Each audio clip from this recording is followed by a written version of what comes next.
question, what do you want to be when you grow up, has plagued kids for generations, but career anxiety is now at an all-time high.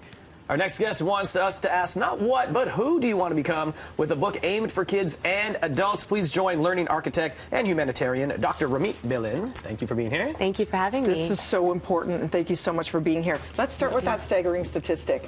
By 2030, what's the percentage of jobs that will be available that don't currently exist? 85% of jobs that will exist have not yet been invented. Wow. Yes. So you're preparing for a future, and you don't necessarily know what that is, but you liken that to today with YouTubers didn't exist? Exactly. When we were younger, we couldn't say, when I'm older, I want to become a social media expert or a YouTube personality, because that didn't exist. And that trend is going to continue. So by 2030, 85% of jobs that will exist not yet been invented. So how do we prepare ourselves and our children for those jobs that don't yet exist? So what is the first question that we got to ask our kids or ask ourselves when we're talking to our kids?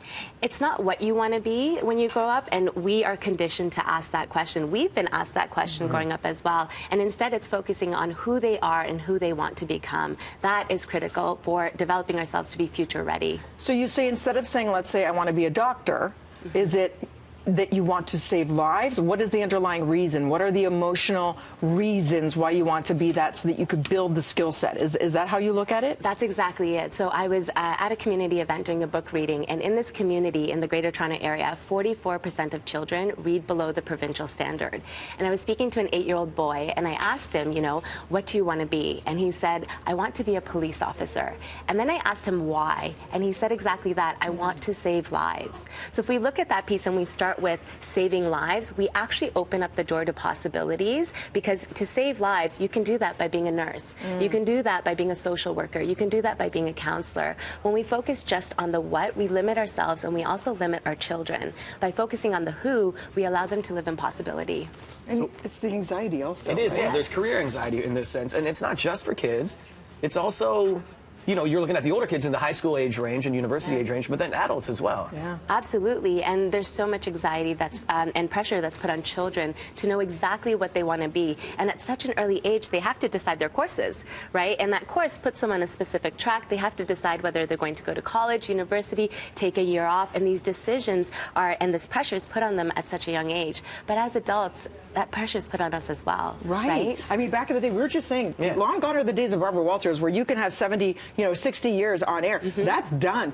As it is, as an on-air talent or working in a newsroom, it's difficult to have a long career, but now it's ever evolving, right? With the advancements of new ways people consume information. Absolutely. So everybody feels like, with technology, is my job going to be eradicated? Or what if I'm not built to work in the trades? Like, what else is there? How do you build the skill set when you don't know how to navigate the chances or options of landing a job 30 years from now? That's exactly it. My mentor said to me, your career isn't going to be a linear path.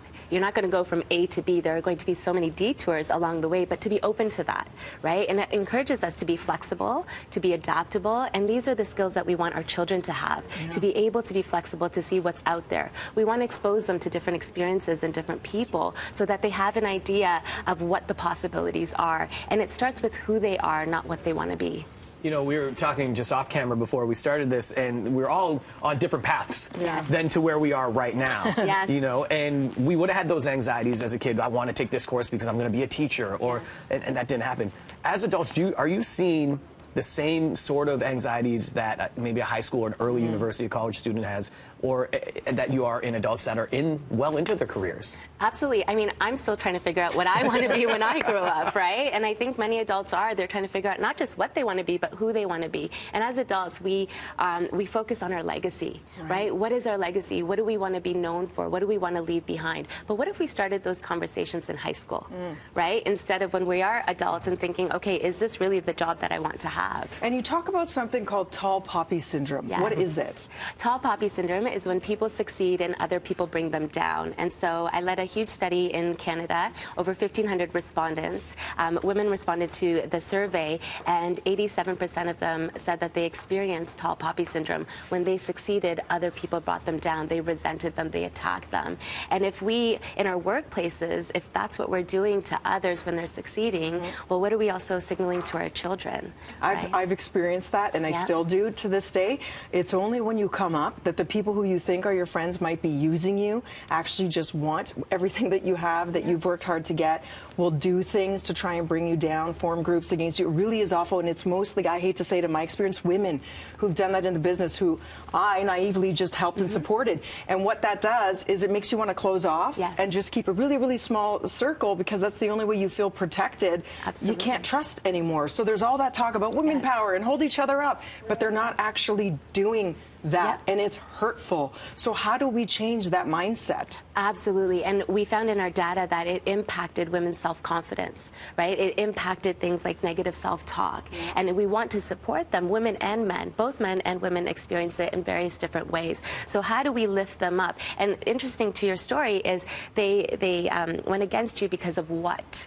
Not who you are, right? So they focused on that position title, what you had accomplished. But if you look at who you are, right? That's where we start with. That's psychological capital. So how do we build self-confidence in our young women, our young men, as well as adults? We start with who they are. That's psychological capital. And that allows us to be resilient towards things that come up like this. Oh my gosh, I feel empowered already. That was fantastic. You're amazing. Where do we pick up this book? It's so important for everybody of any age. Like you said, we're all going through so many transitions in our careers now. So all of us need this information. Where do we get it? You can find it on Amazon. It's also available in French and Spanish, and we're working on an edition in Braille. Amazing. Yeah. Did you experience tall poppy syndrome? I'm curious. Quite a bit, yeah. So and with also, men or women? yeah, you get the prejudice as well with, being of a certain race or a certain, skin color. And so that's all kind of been a part of the career, but you fight through it.